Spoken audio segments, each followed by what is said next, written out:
For the first time in her life, Molly ignored chicken. She slowly walked toward her favorite bowl. But something felt different that morning. Her steps were weaker, her eyes looked tired, and instead of eating, Molly quietly walked away. That was when Agni realized something was wrong. At first, Agni thought Molly was only tired from the rain. She spent most of the morning lying near the sofa. Usually, Molly would follow every little movement around the house. But that day, she barely reacted at all. Even her favorite toy couldn't get her attention. When Agni called her name, Molly only looked for a second.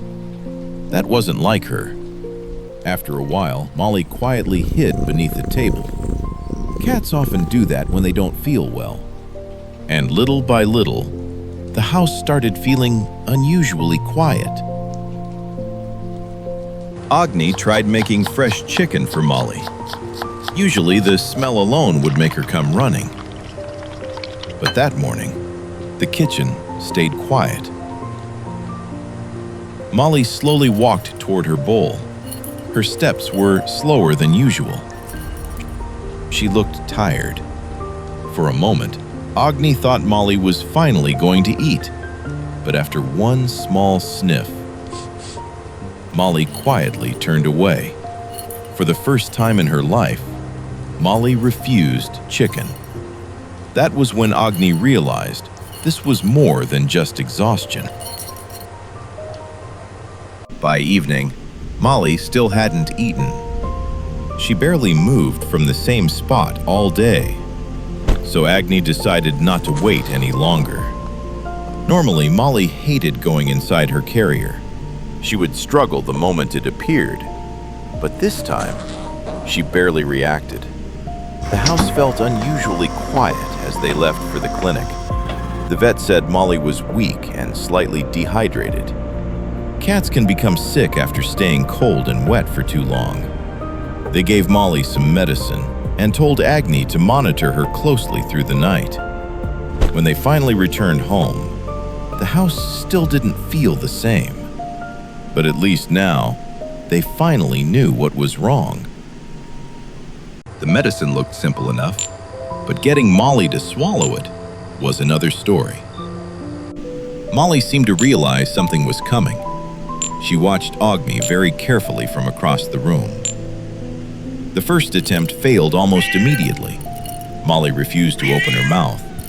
And the moment Agni finally managed to get the pill in, Molly spat it right back out. So Agni tried wrapping Molly in a towel instead. By that point, both of them looked exhausted. But eventually, Molly finally swallowed the medicine. She looked personally offended afterward. But at least, the medicine was finally down. That night, Molly still refused to eat. Her food remained untouched beside the kitchen floor. The hours passed slowly.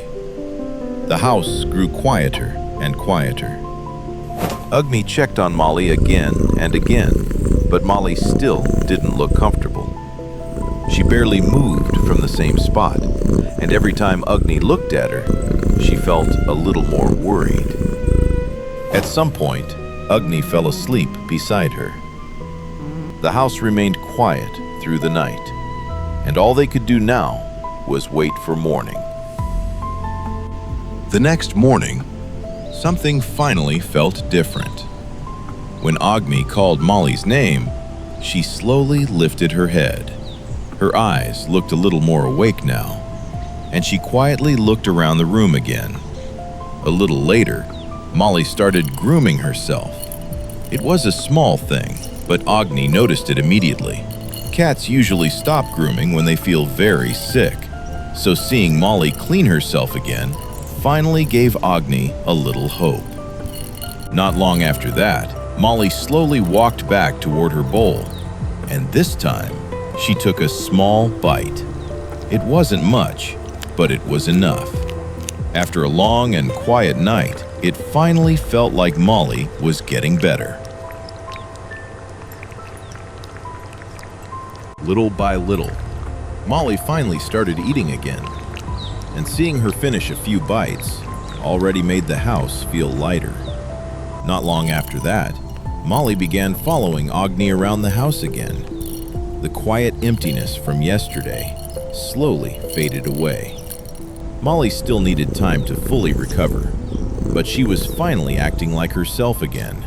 And after one long, exhausting night, warmth quietly returned to the home.